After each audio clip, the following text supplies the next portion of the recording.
आज आपल्याला सगळ्यांना त्यांचे आशीर्वाद मिळणार आहे आणि ते आशीर्वाद देण्यासाठी त्या ठिकाणी आलेले आहेत. शुक्ल भारती महाराजांनी जे काही कार्य सुरू केलेलं आहे आणि त्याच्यामध्ये संतोष महाराजांनी या ठिकाणी हे जे काही विविध उपक्रम मंदिर बांधण्याचं पवित्र असं कार्य सुरू केलेलं आहे, खरोखरच आपल्या सगळ्यांच्या दृष्टीने खूपच कौतुकास्पद आहे. त्यांचं अभिनंदन करण्यासारखं आहे. म्हणून मी सर्वांना विनंती करतो की आपण जोरदार टाळ्यांनी एकदा त्यांचं अभिनंदन करू.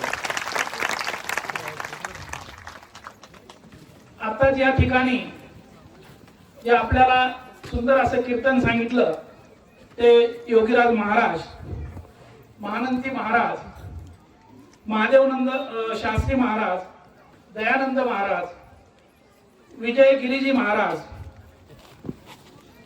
खताळ महाराज, ऋषीनंदीजी महाराज, जगदीशजी महाराज, शंकर महाराज, मला सगळ्यांचे महाराजांचे माझ्याकडे नावं नाही आहेत त्यामुळे दिलगिरी व्यक्त करतो.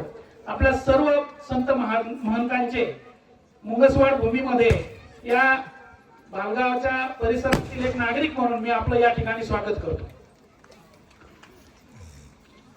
आता या ठिकाणी संतोष महाराजांनी सांगितलं की आता त्यांचे या ठिकाणी गुरु आलेले आहेत आणि गुरु शिष्य भेट या ठिकाणी झालेली आहे. आणि गुरु शिष्य भेटीचं किती महत्व आहे हे आपण अनेक कीर्तनातून किंवा याच्यामधून कथामधून ऐकत असतो. हा खूपच दुर्मिळ असा योग आहे आणि तो आज या ठिकाणी घडून आलेला आहे. या ठिकाणी संत महाराजांनी महंतांनी त्यांचे विचार व्यक्त केलेले आहेत. मला काही बोलण्यासारखं नाही किंवा मी एवढा मोठाही नाही, छोटा आहे, परंतु मला बोलण्याचा जो काही मान दिला त्याबद्दल मी आपले आभार मानतो. आणि या परिसरासाठी त्या मंदिरासाठी माझ्याकडून जी काही